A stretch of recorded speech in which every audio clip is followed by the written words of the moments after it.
ദൈവനാമത്തിന് മഹത്വമുണ്ടാകട്ടെ. ഇന്നത്തെ ദിവസം ദൈവം നമുക്ക് വേണ്ടി തന്നിരിക്കുന്ന വേദവചനം സങ്കീർത്തനങ്ങൾ 121 രണ്ടാം വചനമാണ്. സങ്കീർത്തനം 121 2. എനിക്ക് സഹായം എവിടെ നിന്ന് വരും? എൻ്റെ സഹായം ആകാശത്തെയും ഭൂമിയെയും ഉണ്ടാക്കിയ യഹോവയിങ്കൽ നിന്ന് വരുന്നു. നാം എന്നേലും ചിന്തിച്ചിട്ടുണ്ടോ നമ്മൾ എത്ര ഭാഗ്യവാന്മാരാണെന്ന്? നമുക്ക് സഹായം വരുന്നത് മനുഷ്യന്മാരുടെ കയ്യിൽ നിന്നല്ല.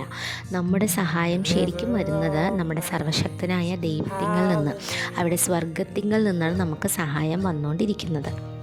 ഓക്കെ, നമ്മളെ ദൈവം സഹായിക്കുന്നുണ്ട്, നമുക്ക് സഹായം പ്രോപ്പർലി വരുന്നുണ്ട്. അപ്പം നമ്മൾ ഇതിന് എന്താ ചെയ്യേണ്ടത്?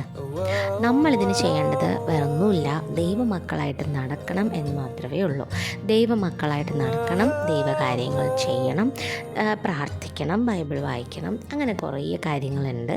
അപ്പം നമ്മൾ ദൈവപാതയിൽ നടന്ന് ഒരു ദൈവമക്കളായിട്ട് നടന്നുകൊണ്ടിരിക്കുന്ന ഒരു മനുഷ്യന് അല്ലെങ്കിൽ ഒരു കുഞ്ഞിന് ദൈവത്തിൻ്റെ സഹായം 24 hours ദൈവത്തിൻ്റെ സഹായം ഉണ്ടായിരിക്കും, ദൈവത്തിൻ്റെ ബ്ലെസ്സിങ്സ് ഉണ്ടായിരിക്കും. ഏത് കാര്യം ചെയ്താലും അവിടെ അവന് സക്സസ് മാത്രമേ കാണാൻ പറ്റുകയുള്ളൂ. ഈ വചനം എല്ലാവർക്കും അറിയാവുന്ന വചനമാണ്. ഞാൻ ജസ്റ്റ് ഒന്ന് ഓർമ്മിപ്പിച്ചെന്ന് മാത്രമേ ഉള്ളൂ. അപ്പം നമ്മൾ ഇത്രയും ദിവസം പഠിച്ചുകൊണ്ടിരുന്നതും ദൈവവുമായിട്ടുള്ളൊരു സൗഹൃദം നാം വെക്കണം എന്ന രീതിക്കാണല്ലോ പഠിച്ചുകൊണ്ടിരുന്നത്. അപ്പം അതിൻ്റെ ഒരു കണ്ടിന്യൂവേഷൻ എന്ന രീതിക്ക് തന്നെ നമുക്കിത് എടുക്കാം.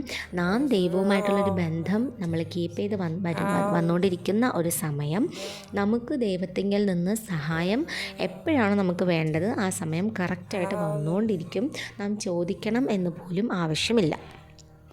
അപ്പം ഇന്നത്തെ വചനം എല്ലാവരും നല്ലപോലെ മൈൻഡിൽ ഫിക്സ് ചെയ്ത് വയ്ക്കുക, ഓർത്ത് വയ്ക്കാം.